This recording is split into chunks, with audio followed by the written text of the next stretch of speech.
solo bandeko balandira de télévision Kimbangiste na tombele bino mpokwa elamo besika nyonso bana papa Simon Kimbangu bozwami.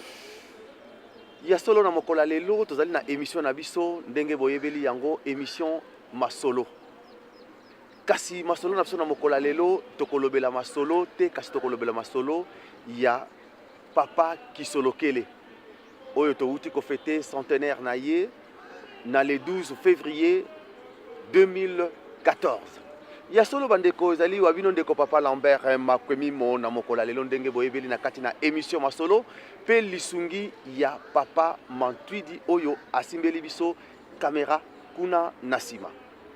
Ya solo bandeko na pesi bino mbote besika bozwami.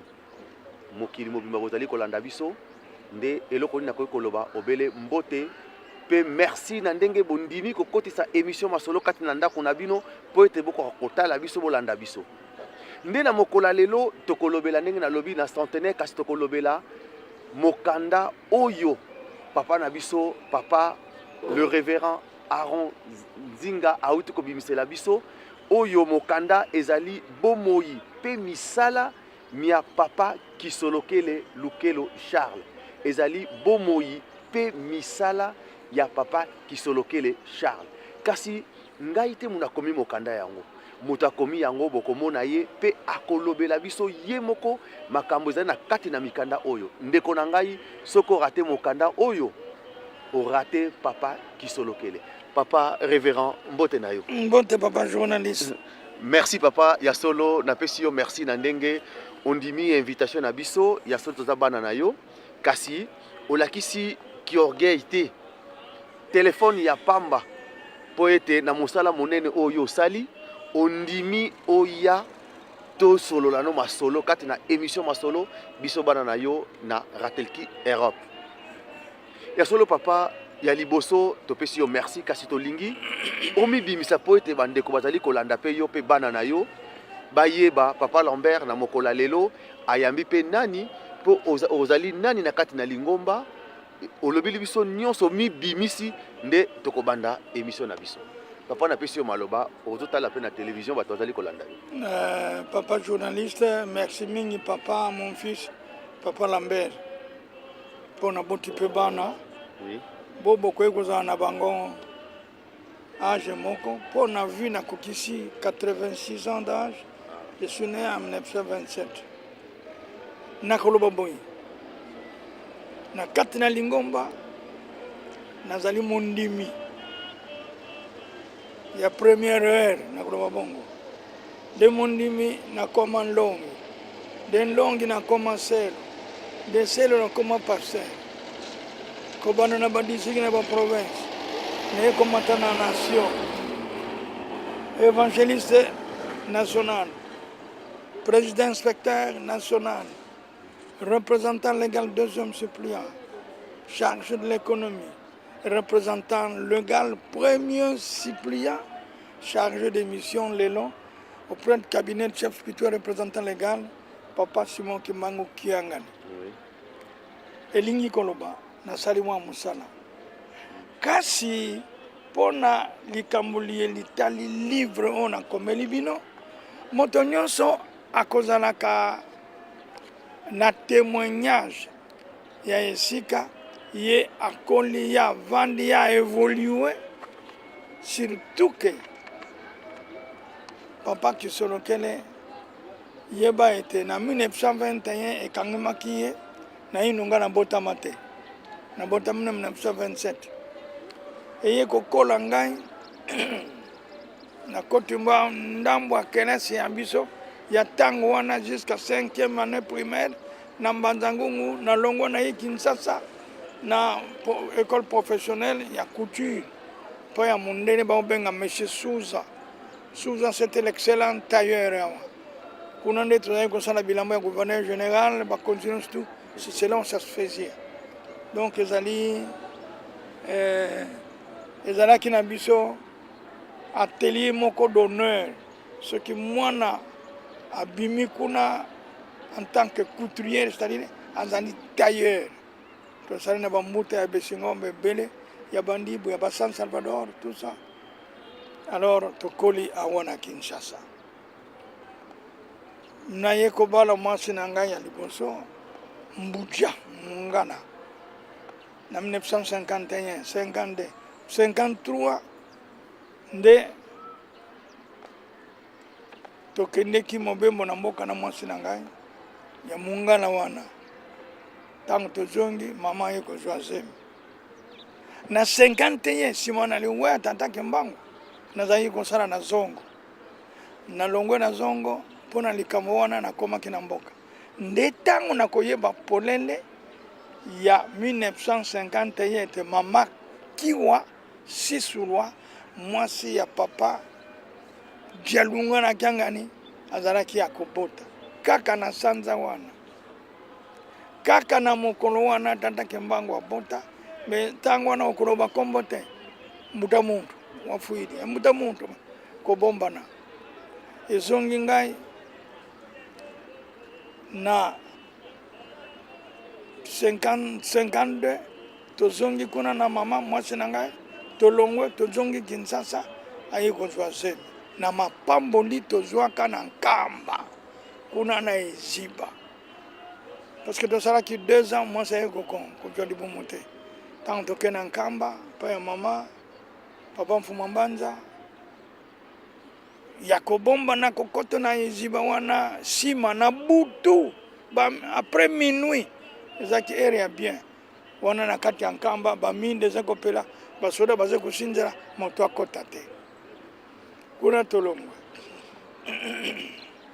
mwana na ngai liboso abotami na 53 mwana ya mibale akobotama na 1955 ntango roi Baudouin premier aye mbala ya yambo na Congo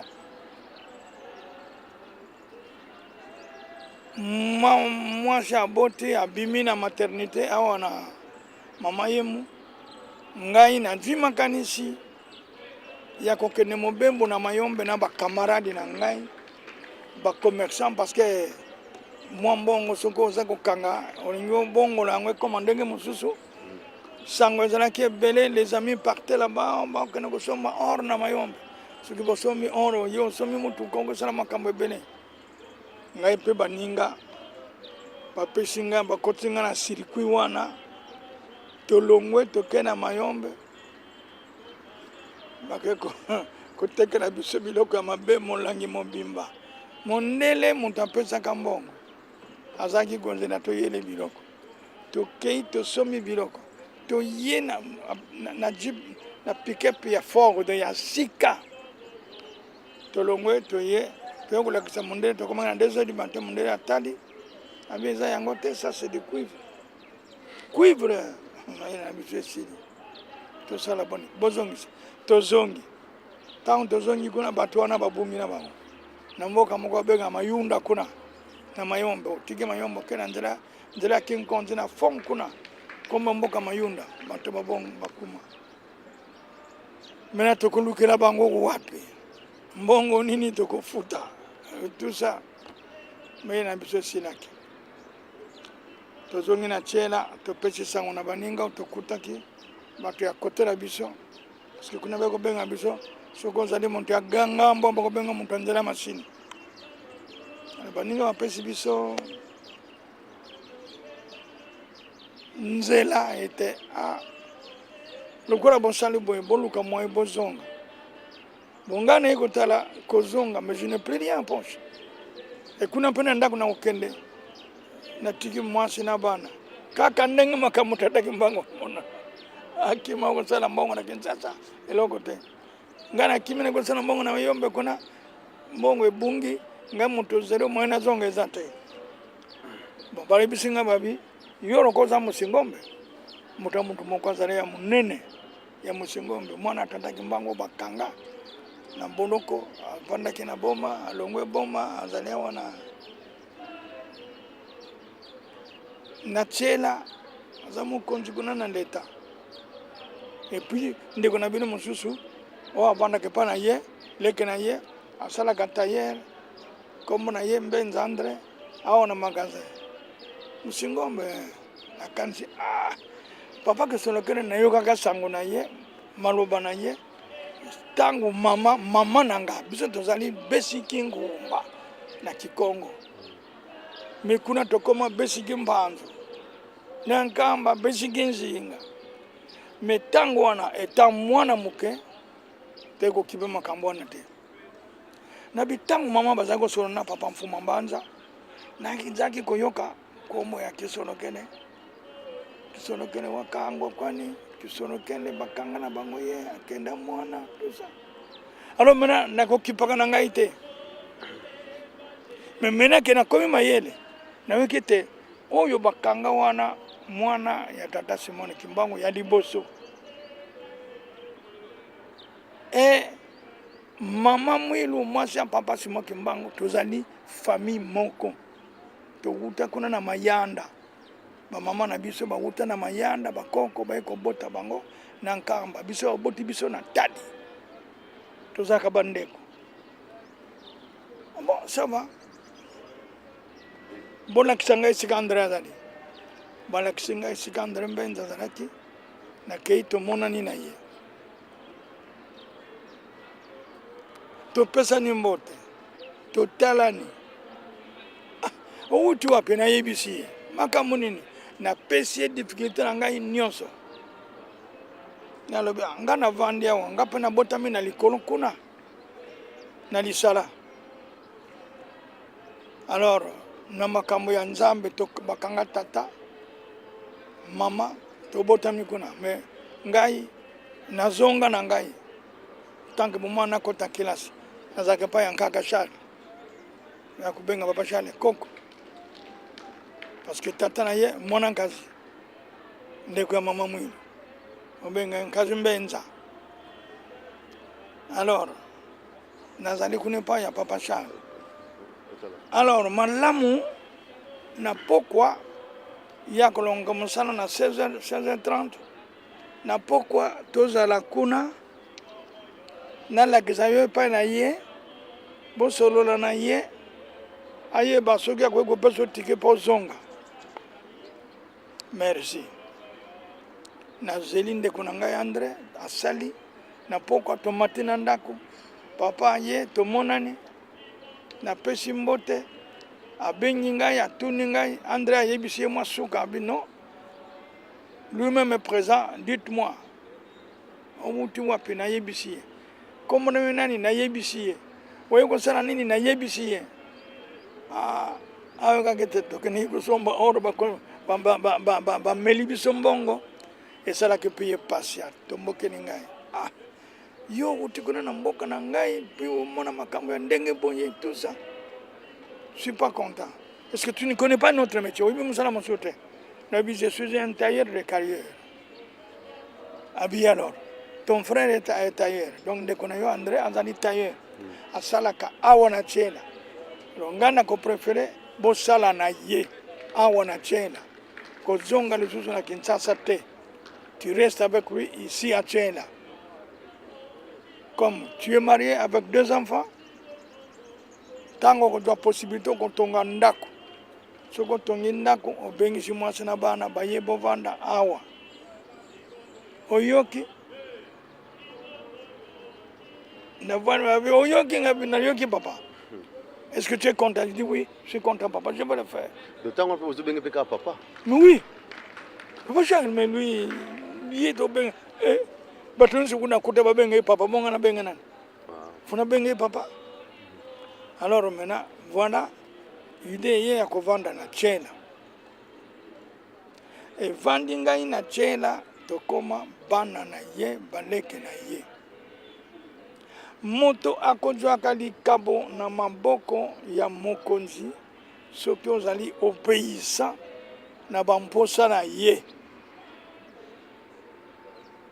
ozali na respect ozali na solo ozali na kimia ozali na bobangi moto lokola ndenge ya ndenge wana vraiment akomisaki ngai mwana toleke na ye pona koya koyeba ete nazali neve nakobenga ye noko na tangu nini tangu papa dia ngenda kunti masali accident il y a le 29 juillet 1958 makambo mazalaki na kati ngai toyebaki te biso nyonso me mbo bazalaki na Kinshasa me bango kaka bayebanaki nini ezalaki koleka makambo minene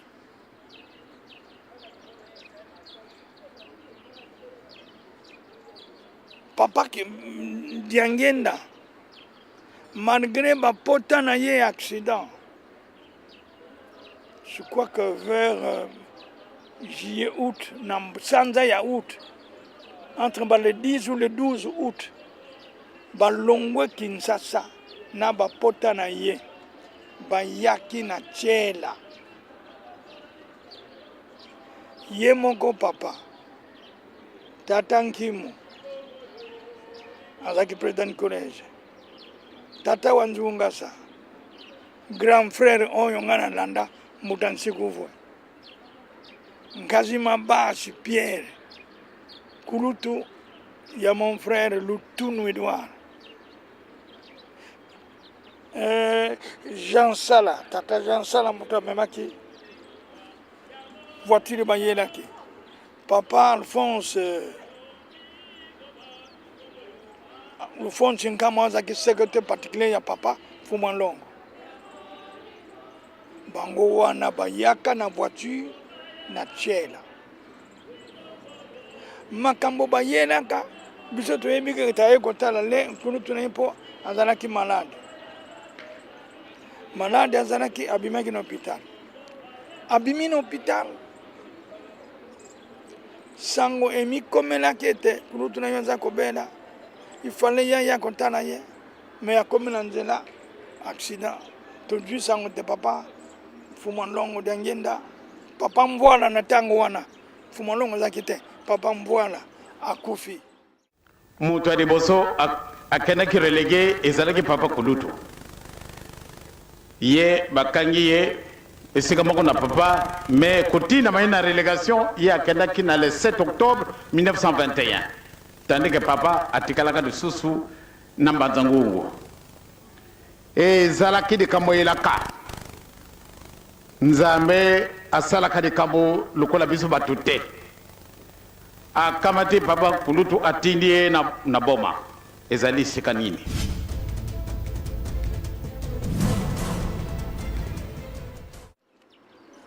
papa Kulutu malgré abiminaki na hôpital ya Mbata Pangi ayoki boye akwena mabele kaka na porta ndako na ye motema est déplacé. Il faut maintenant azonga na hôpital. Mais maintenant kuna lega kufito ko sala boni. Alors mama papa lobi mama Salulu Paulina oya kufi akende ayana Kinshasa. Ngai natikala na ye papa na hôpital na Mbata Pangi ngai ya Ron. Mon frère Mbenza azaki un peu trop soulard. Mais moi, j'étais un peu plus calme que lui. Albertine Ndezi ya bana, atikara na bana na ndako. À ce moment-là, qu'elle ait ses enfants, maman Marianne, maman Nelly, maman Firmé et Alphonse. Alphonse azaki nanu na maboko. Eh bien, maman Salulu ayena Kinshasa po na liwa ya papa Fumanlongo Diangenda ngai na kote na hôpital na papa Kisolokeli.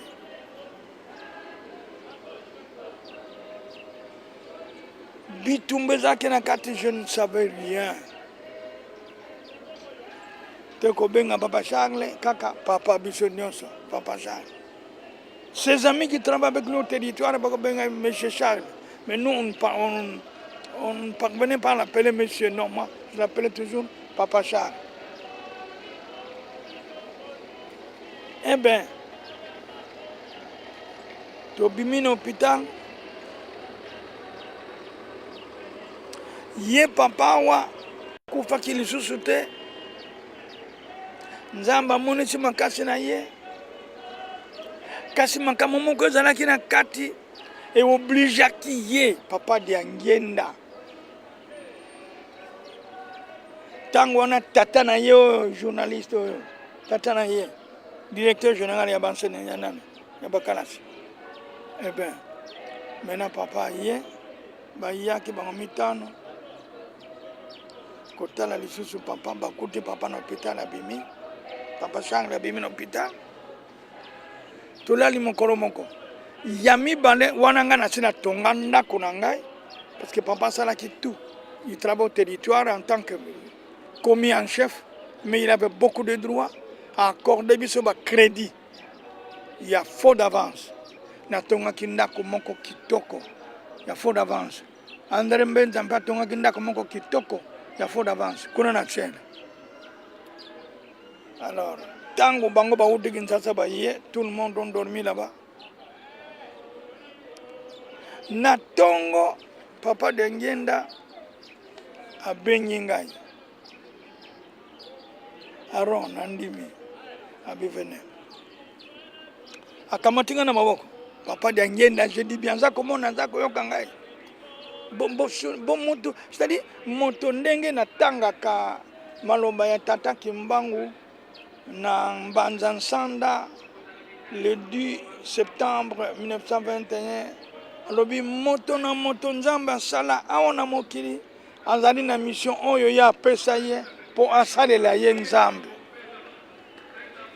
parce que Papa Diangenda akotuna nga biso mbale tolongwe tokovanda na libanda na briki kaka na makiti ko tata briki abi akobenga ngai wakazi nzinga ngana ndimi na susuke na ndumi alobi oyebi ete mbuta azali noko na yo ngai na meki kondima alobi no oyebi te atuni ngai mbala misato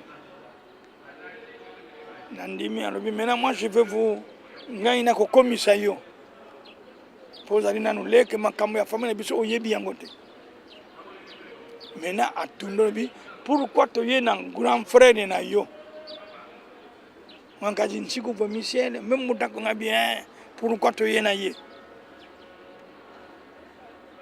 parce que nous sommes de la même famille tozali famille moko na bakoko na biso kuna mususu babandi ye bamemi na tadi sikabino bobotami mususu bambandi ye bamemi na ngombe kitsuka kuna na nkamba sikabiso tobotami mena tosi tozongi kuna sika bakoko na biso bazalaka donc mboka ya Ngakatuba ezali mboka ya mama mwilu kia wangu yango wana kobanda lelo yeba ete mbuta azali noko na yo kobenga ye ngwangazi kisolokeni ça je l'ai dit comme c'est de télé bato balanda yango bayeba pa yango ezali ndenge wana parce que biso na bo moto bande ko babotami na nkamba bamikanisaka mboka na bango nkamba non mboka na biso ki ngombe ça je le dis franchement mboka na biso mboka na kobetela ndulu na kingombe bango babotami na nkamba mboka bakobenda ndulu kingombe biso tobotami na tadi mboka tokobetela ndulu kingombe na nkamba Ngakatuba babalaki ye aye kobota mama mwilu mama masala te bango te bandeko biso baye kobotama. Alors dans la coutume bantu tozali ba Congo mboka bango ezali wapi sika koko na bango wuta boye te donc bondeko na biso ezali ndenge wana ça moi on me l'a dit je l'ai pas inventé na lobi yango nga moko te na inventé te balobeli nga yango na bango moko bambuta na tango bakomisaki biso na tango kojwa boyo bazaki na nkamba ne bazaki na tali bamemi biso kuna na kingombe bayambi biso na bonto kutaki kuna balakisi biso bazamba tout ça kosala mboka na bino yango zumbu na bino yango koko na bino bazaki boye basilisa ezana mutema na ngai mais mutema bandeko na ngai mususu ezana bango te yango na kuna tobwaki sikolango tu na ngai ndenge nini oyebi Papa Charles bozali ndenge nini tout ça voilà ndenge tozandeli voilà voilà ya solo bandeko balandi radio télévision kimbangiste to wuti koyoka papa révérend Aaron Nzinga auti kolakisa biso ndenge nini ye azaleli na papa Kisolokele. Mais lelo papa révérend tomoni ke papa Kisolokele lelo azali susuté okomi mokanda oyo poete azalaki ndeko na yo ou bien okomeli yango na ndenge nini? Ah, merci papa. Nakomi yango pas parce que azalaki ndeko na ngai, mais nakomi yango parce que na constaté na ye bizaleli nayebaki ete azali nzambe na ngai ya liboso mpo misalami ya ye ezalaki ya bomoto te na kati ya bato nyonso. Ye azalaki moto ya kolinga moto nyonso, akolinga moto amona pasi te, mais akolinga mpe bazoba te. Malamu a ouvrir yo cerveau ozala clair dans ta vie. Alingaki moyibi te, alingaki moto bikobo te, alingaki moto lokuta te, alingaki moto kobunda te. Non, tout ce qui est Dieu on a tangi na Bible yango na yazaki kolinga. Sokozana bizaleli wana okozala camarade ya papa Kisolokele. Donc raison oyo poussé yo vraiment. Alors maintenant nakovanda na vandi na ye. Na maye ya yebisa ngai na tango ya kobotama na ye. Na kokola na ye na pasi nyonso mona na bisika nyonso tata kimbango akenda bazalaki bango na tata na ye na kuna koya kokanga bango kobanda na banza nsanda kobanda libondeli ya papa kimbango kobanda bokonzi ya mokili oyo nyonso tout tata yebisa ye mazalaki na mutu na ye. Il me l'a dit, j'ai même préparé des cahiers pour écrire. Il m'avait dit je ne suis pas au village naza na mboka te naza na leke mosusu te akoyeba makambo yo naza koyebisa yo.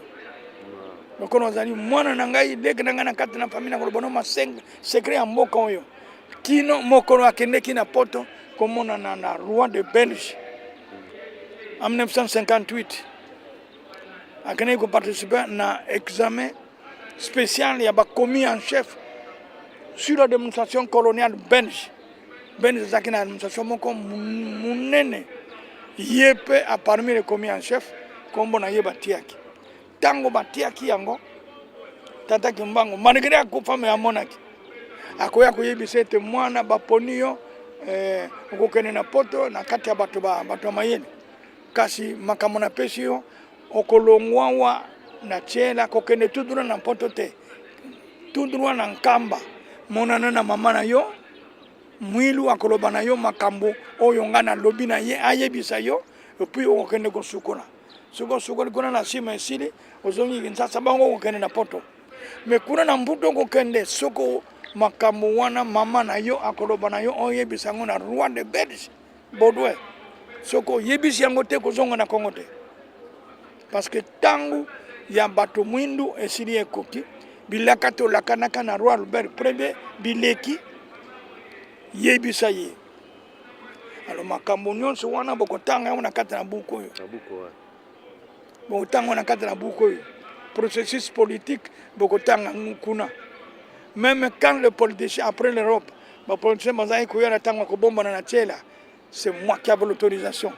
Ya ko jwa politicien wana comme mon miso papa Kisolokele, peut-être Razana Madunda, peut-être Razana Mbatashala, peut-être Razana Kinkonzi, tout ça. Ezai bisika oyo ezaki na bandako babengi kombo juge d'étape.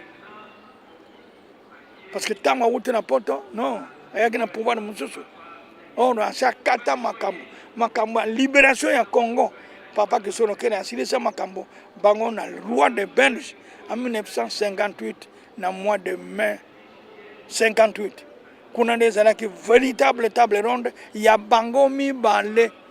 Pour ce que vous avez dit, vous avez dit, tata nanga lobi, makambo bakanga na koko na yo, oyebi yango, yo lobi na yebi, olobi nini. Tata nanga lobi ba mbula eleki mingi. Sikoyo soko kosala yango yebisa ngai mbula sanza. Soko koyebisa ngai te, oboyino kosala yango yebisa ngai sala mukanda boko bunda bitumba bino na ye. Oya kolonga ajo Afrika. Okotanga na kata mukanda.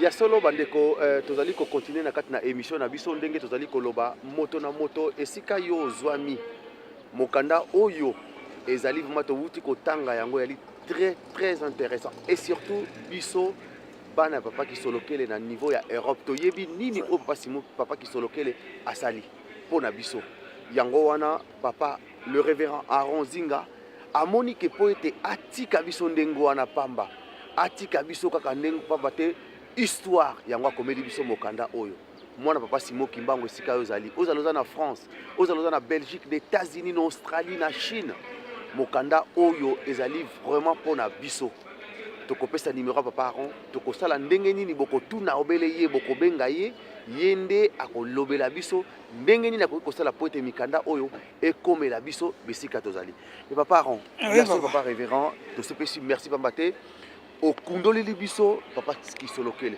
na tango pe bino bozalaki na bomwana mazosala makambo adake na Belgique est-ce que bino bolaki kozwa kaka mutu lokola bino be bomiyebaki déjà que muto yo aza lokola biso te ngai na ye nga personne parce que bondimi ezali motona motema na ye et puis mai azaki oyebisa ngai na ndimi te tozaki mibale to misato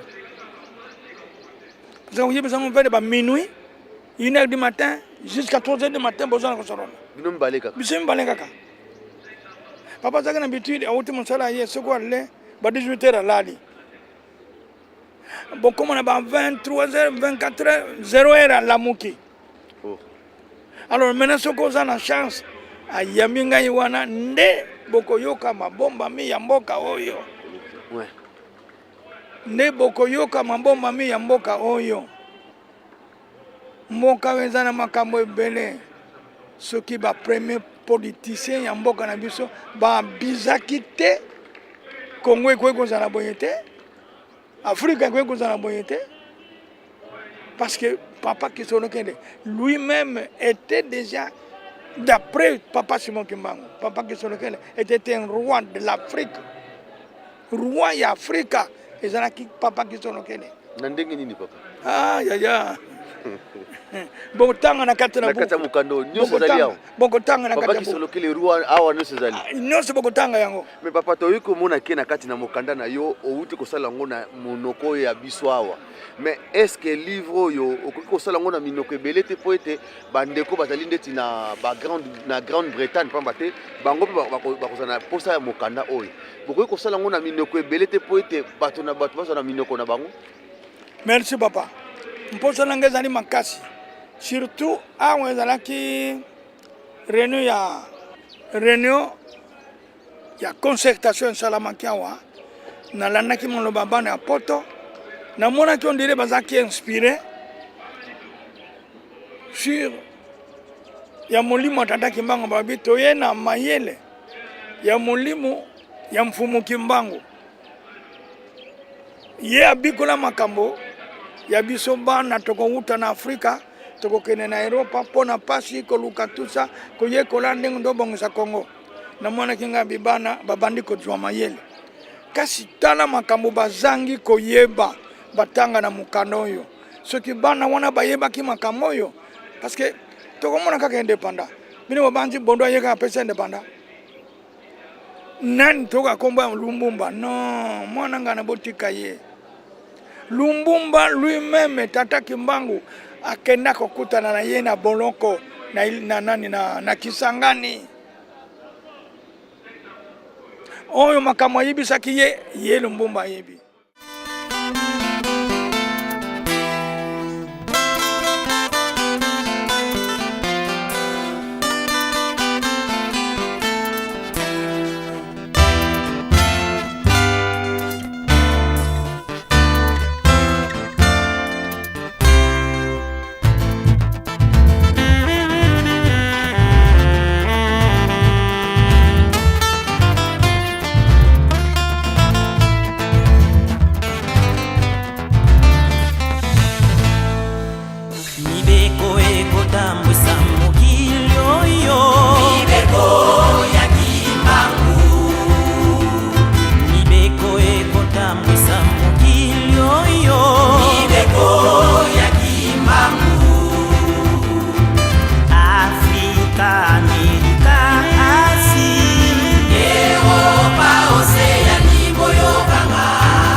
Kimbangu nyangani, bana moyo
1960 pour na papa Kisolokele to comme na conclusion il y a entretien ya ye na roi des Belges na Porto pour na palais royal pour na boloko ya tata Kimbangu na ba bakangama na ye moko papa Kisolokele na ba mama tout ça boloko ndenge esili la bango mbare na mesa point par point ba traita ki pe ba kata parce que papa a qui mécontent je suis un prisonnier ope sanga bokonja ko kamba bande ko nanga na ndenge nini tata nanga lobi pesa bonsomi ya Congo libérer Congo soko libérer Congo c'est-à-dire bande ko nanga banzali libre nga na libre na kozala na makasi ya ko diriger bango kasi ko pesa ngai bokonzi ya ko diriger population noire tout en étant esclave. Non, je suis pas venu pour ça.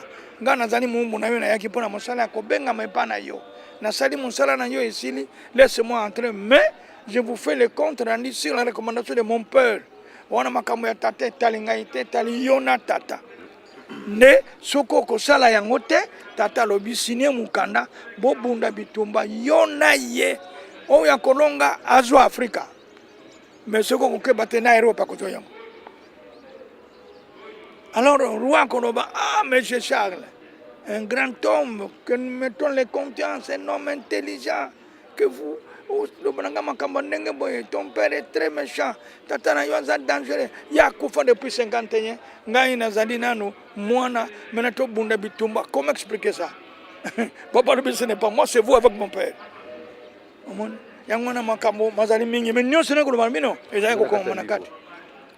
Olingi koyeba moka oyo tozali na retard pona nini? Tozali na passe pona nini?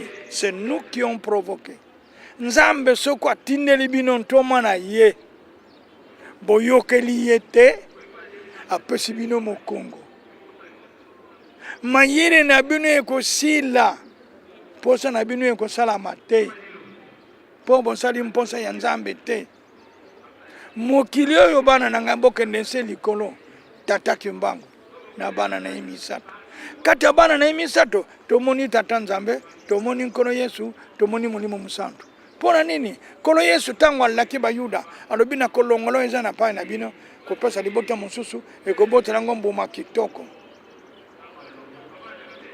nazali kokende kosengela bino mosungi mosusu lokola ngai ye bokobenga ye molimo mosantu soko aye na bwana mokili akotonga ebonga na ye soki atongi ebonga na ye esili ngai Yesu na tata Nzambe tokoya tokovanda esika ya kozala bakozala bato boni biso toyema bato boni bato misato esika wana ezali liaison moko terrible trouble mental ekozwaka biso nyonso koyeba te nini eloko koyela yo kotiola bobenga Kisolokele Nzambe il est qui? Qu'est-ce qu'il a fait? Mais il a fait des choses jamais vues. Parce que même quand les rois a passé indépendant na Congo, a ibisi mindele bandanda na poto, ba mindele batika de bambi toko kendete.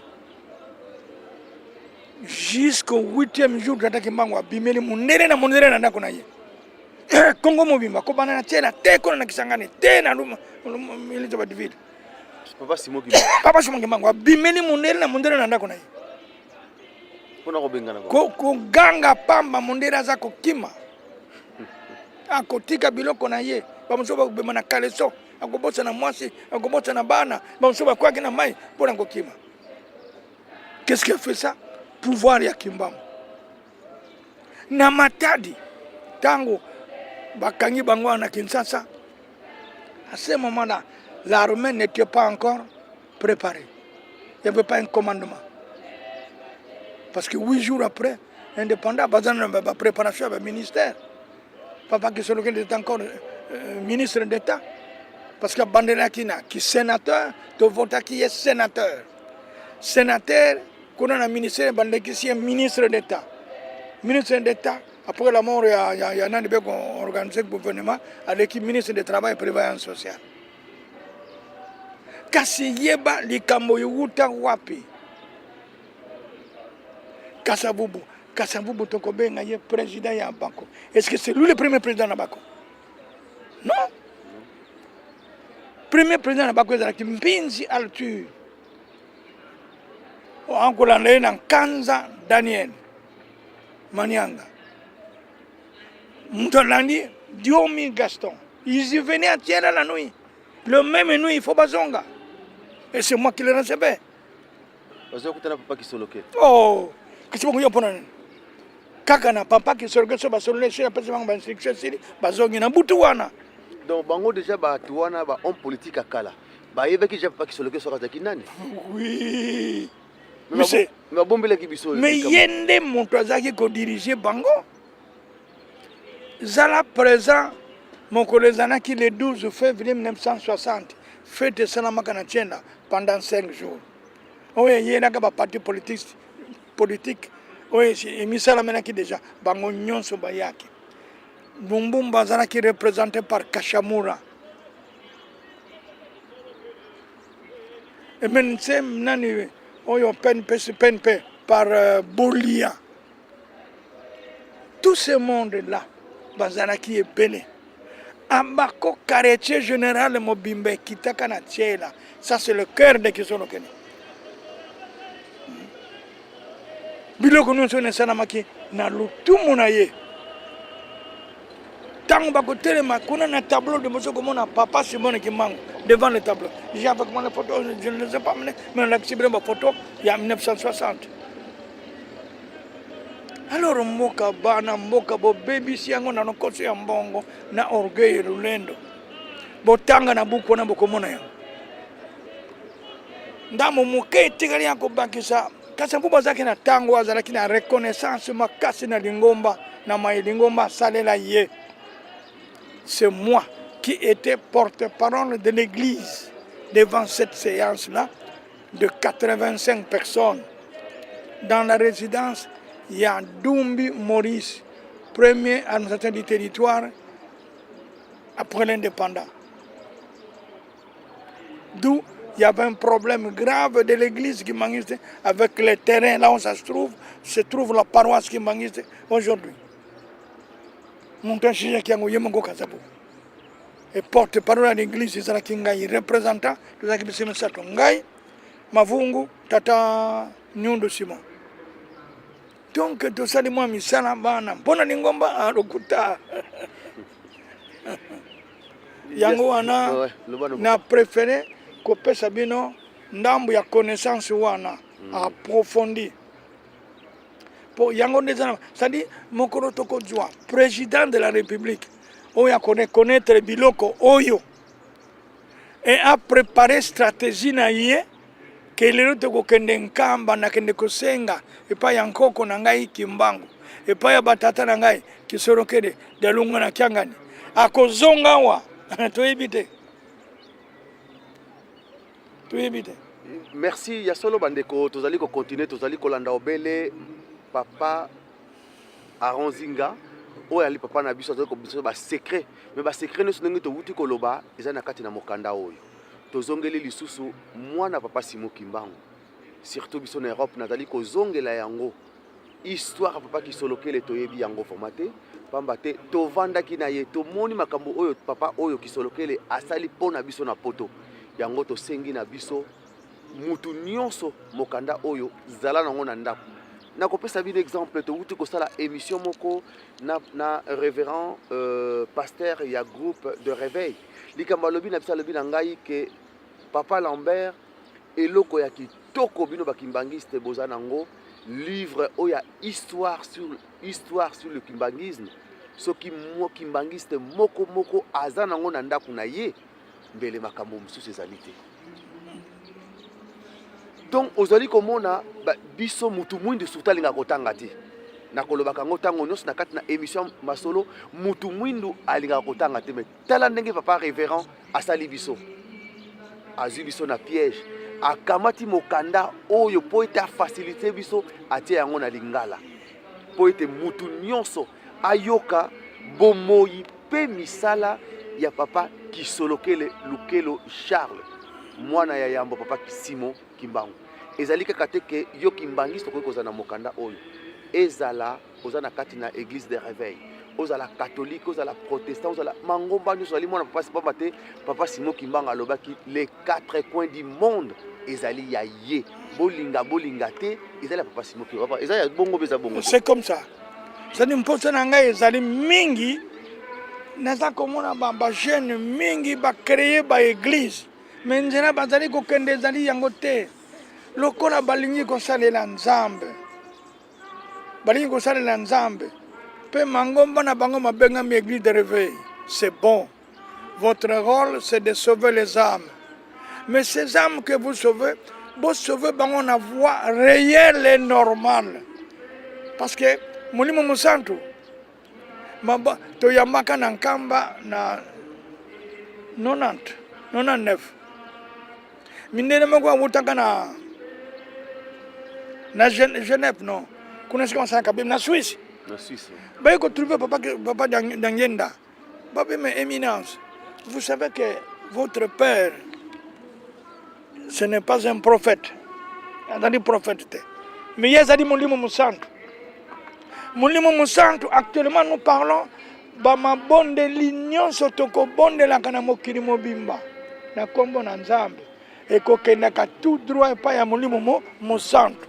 C'est lui qui les trahit aponaka oyo akolekisa epai ya Nzambe aponaka oyo apamba abwaki yango wana biso toye kosala relation avec vous son fils papa Kimbangu. C'est toi papa Dangenda, le pouvoir de ton père c'est toi. Biso toye kotia biso na molongo ya ba mindele ba monisaka batata na mbio pasite biso toye soki ba koko na biso basala mabe to sengi bolimbisi kasi mabonde ni na biso yoka mawa bolekisaka yango parce que autrement Dieu ne peut pas agir.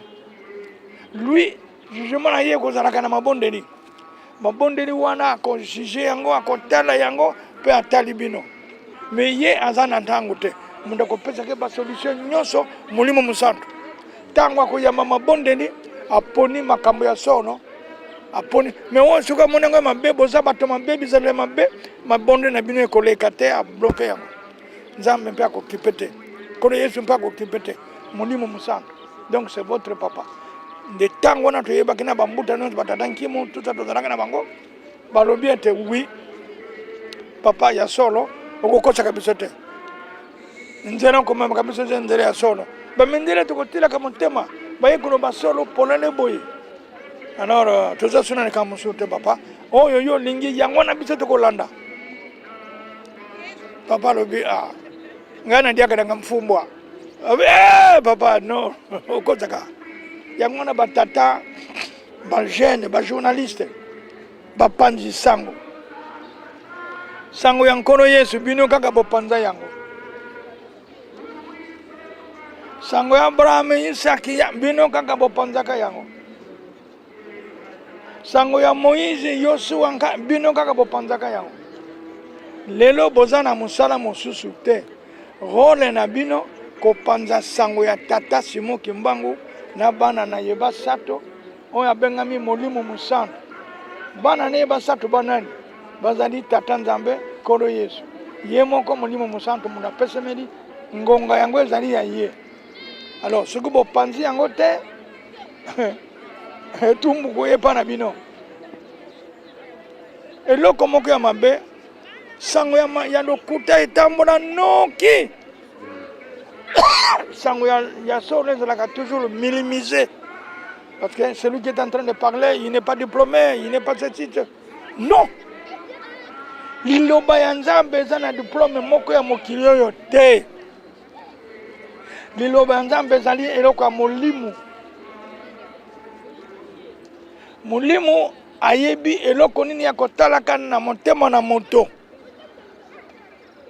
Alors mawa mingi mazali na nga pona komona mayemaze koleka na kati na lingomba oyo mingi batelemi pona komona soki ezalaki yango mbele bakokozala boye te soki bazali kolekisa ntango bango moko ya pamba oyo tozali komona ezali prévu ezali nde tentation pona kotala motema na yo bondimi na yo okosukela wapi. yango wana papa journaliste mwana na ngai ya poto yebisa baninga na bino bosomba mwa buku ekopesa bino ndambo ya makambo tata Kimbangu asala mpona mokili oyo à travers mwana na ye papa Kisolokele.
Yes,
basilisi te mokili eza na maboko na bango bazali kozela nani oyo aza na elembo akomata na ebonga wana soki otali tala kaka libondeli ya suka papa Kimbangu okomona makambo nini alobaki wana na kati ekobikisa yango wana na lelo sansera ali ankoloba makambo ebelebele otanke buku ezali nakoloba lisusu mwa mingi omwe ntango na kosisa buku ya tome 2 tome 2 ekobima kuna nakobimisa manso kansabubu ayebisa biso ye moko na monoko na ye maye amona maye aviva parce que azalaki suna moto aza kokanisa be tata Kimbangu asi akufa na ye mais lelo oyo tata Kimbangu ayeli ngai na boloko alobi aye kobimisa ngai sabu namoni nasi nakufi nakomi na esi ya liwa mena tata Kimbangu alobi ozokanisa nini yo okufi te ngai nazali tata na bino nzambe na bino nakokengelaka bino ngai mpe moto naponi bino mpona kosikola mokili oyo puso mwindu na bowumbu alors kobanga te nakobimisa yo mai malandaki bokotanga yango na buku oyo nanu nakomi te na buku ya nsima oyo eza makambo ya papa Kisolokele mwa ndambo moke kaka ya Kasabubu ezali kuna mpona bozoba ya asala ya kolongole na mosala atia ye nkanda papa akenda na mécontent pour le Congo papa Kisolokele akenda na esengo te regret mibale akenda na ye regret ya bana ya bota na regret ya bakonzi ya mboka oyo biloko mibale wana naza nango témoin ya bana ya bota bana oyo ye moka bota kanda Simone makambo oyo makwei ayebi abenga ngai na tiela bona na zonga parce que nakendeki tiela 2 fois nabimaki na 64 nayemba nango après 18 ans nake matadi après 3 ans nazongi na tiela en tant que pasteur de district tout en étant représentant provincial, l'Assemblée provinciale, il y a un père. Donc j'avais double vacant et j'ai sauvé l'église dans beaucoup de choses. Abengi ngai alobi aron mikolo na ngai ekomi mokuse nalingi kokende kotika bino nakendeki mais noko na yo kiangani apimeli ngai kopesa laisser passer nakei kuna mama azongisi ngai me mbala ya nsima nakokende libera kasi na bengi yo nalalisi alalisaki ngai kuna ndako na ye wapi na Gombe alobi tokosoro nalobi na tongo tokoti ndaka nzambe tobimi ye mama Nsalulo mwasi na ye na ngai amemi ngai na salon d'honneur mpona koyebisa ngai uniquement kaka makambo ya bana ya bota alobi makambo makokwea kati na lingomba ya liboso bino bambuta boza kosala mabe biso tozali kotala bino bozali kofukamela bana biso toboti ça c'est papa Kisolokele qui me le dit na bien papa bi oui bambuta mingi baza kofukamela bana biso toboti or biso na tango mama azalaki moto moko te asembaki mosala kino tango mama ekoki apesi biso nzela me mutu ya lingomba leke na biso papa na ngenda bomoni ndenge tokotosaka ye kasi biso makambo nzango osala bambuta bandeko no bambuta yebisa bango bambuta nyonso bavivre na ngai te c'est-à-dire bapapa boyebi papa na poto me na poto tango ye Kinshasa ye poto tango mabomba mi wana akanga page wana etikala na biso bato tovivaki na ye na tango wana page mosusu oyo kolata ya matali intelligence ya mokili oyo tout ça mais makambo wana ya kobombama en tout cas alors ayebisi ngai alobi makambo makokwea na kati na lingomba ntango ngai nakokende papa Joseph akokende papa Mfuma Mbanza akolanda soki esili bokotikala tata akoya kosimba mosala na ye mais makambo makokwea ekokweila na nkamba te na nkamba te na libumu ya nkamba te mutu me kubuta bana ya mayele kiangani. Ce sont ces enfants qui vont sauver l'église. Maman Nsalulo azali koyoka, ngana azali koyoka. makambo makokwela awa na Gombe.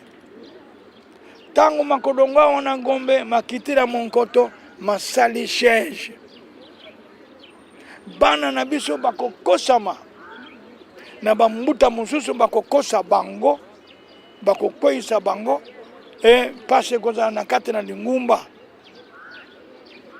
bato bakoseka on dirait tosalaki mosala ya pamba on dirait toyebaki koteya bana te aron nge mosi eza bamono yo moko oyebi ngai ndenge nateyi soki bino nateyi bino. Alors je vous ai beaucoup redressé. Ngabi, oui papa. Abi alors. La qualité que je t'ai donnée n'est père de personne. Abi ko banga muntu mon côté na nikambo ya solo. Mais ko kosa muntu te na nikambo no kuta okena na difero. Alors tangu wana makambo ko kweya yo moko ko mona yango bako tungisa yo atwinga na matoi. Mais bana ngai na boti zero. Bana ba yekoli kombo ya mwana na yokaki alobaki kombo ya Zako. Alors Zako vient d'étudier, il va aider l'église à kosalisa lingomba. Papa Zako. Papa Zako Kiangani. Le conseiller direct du chef. Tata Simone. Pas parce que je suis avocat là-bas, non. Oh, yongana yoka te na koloba yango te. Ozali koloba makambu ya solo pamba te soki ezaki solo te okoki kokoma makambu ezali awa. Ah bon. Ouais. Yango wana makambo makweli biso ba papa bango misato. Bazali ba paya te. Ngai nazali mopaya te e na yebaka te ekozala ndenge nini. Makambo kaka sima bwamu libungu. Bosi makadila mambo mana. Mais maintenant na moni que même bana oyo nga na boti pa bo kiminga bazani ba dinga kumuna ngai te parce que na ndima kabiloko ya bana mususu te me bana ngana kolobaka na bino makambo nga na yebi o na mona o machigisa ngai oyo bate ya biso yango te ya kabino mais maintenant ngana ndimo ya bino za lokuta na ko te ya te po boko pesa ngeselo ko kulete likamote na kufa na ngai te na kutamu na mpe bulumbu te na ko senga mbe muntu mbongo te. Voyez-vous? Alors, passe. Il y a solo bandeko tokomi na suka émission na mais papa basali biso signe que totikali kaka na 2 minutes mais pour na kosilisa papa bandeko mingi bakobenganga bakotuna papa Lambert pour na to contacter papa révérend Aaron Zinga tokosala ndenge nini papa yo moko pesa bango numéro na yo po ete batu ya France ya Belgique ya Espagne ya Grande-Bretagne ya Chine babenga obele yomoko koyeba ndenge nyoko kosala po ete mikanda oyo ekomela bango tosengi na opesa bango numéro na ya liboso mukanda na sali yango une grande souvenir ya nzambe na ngai papa Kisolokele pour dire que mona pasi ya pamba pona kote ya ngai te souvenir na yango bato mingi bakolobaka papa Kisolokele abalaka basi misato azalaki polygamie non. Bokotanga la vérité na kati na buku oyo. Nyonso zali awa. Nyonso zali awa. Merci papa. Yango to lingaki to yeba nyonso wana. Bokotanga yango kuna. Ba mususu, oui, Kisolokele. Oui mais tant de salaka ba fête na bango. Ba mususu, les noms qui m'angis se disent qu'est-ce que cet homme a fait de ce pays. Alors je demande aux noms qui m'angiste. Bosomba mingi buku oyo botanga. Ezali ya histoire ya mboka. Et je demande rien. Laver le cerveau. Il y a des jeunes congolais étudiants aujourd'hui pour incliquer dans une histoire qui n'est pas la nôtre. Pour vous perdre la mémoire.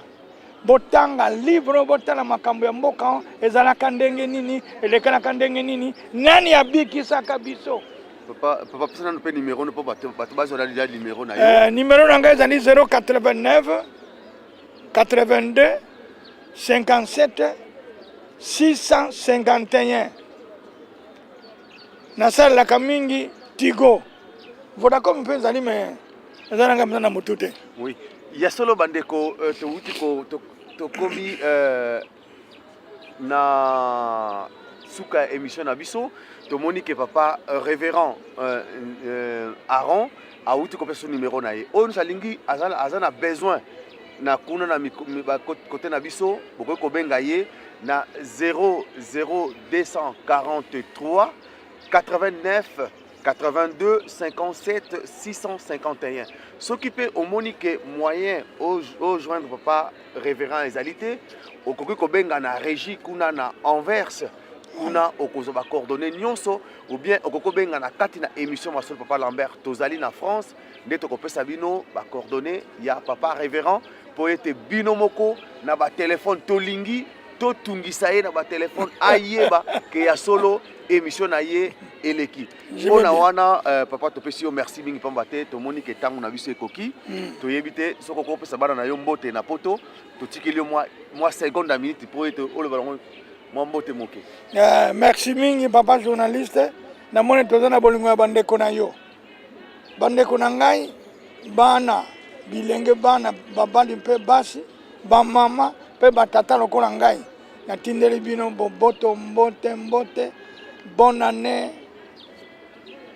l'an 2014 ezala mbula ya différent kati na biso tobengami bakimbangiste tobongisa kaka bizaleli na biso bolingo mibeko misala ezala bolingo ya ndambo te ezala bolingo ya solo ngai nakobangaka mingi na ndenge na vivre na bango misato mais soki natali rieke na kati na famille oyo tobenga bafamille bolingo bozali te ebongo bongo bozali banda bakolanda biso ndenge nini ezali mawa kasi likambo te tobungisi nano te topesa na batoli totambola ndenge tata nzambe nkolo yesu molimo mosantu balingi na kombo ya tata ya mwana mpe tata molimo mosantu amen. Merci Yasolo bandeko tosukisi émission na biso ezalaki ya bino ndeko papa Lambert ma premier mot maman Fifi na sonorisation papa Edi Zolandonga pe papa Yugens na coordination na yemoko régie papa Maïk Barros nde na caméra papa Mantwidi pona lelo tosukisi wana botika la malamu merci. Merci papa. Merci papa. Merci. À la prochaine. Merci beaucoup. Donc livre etikali na ngai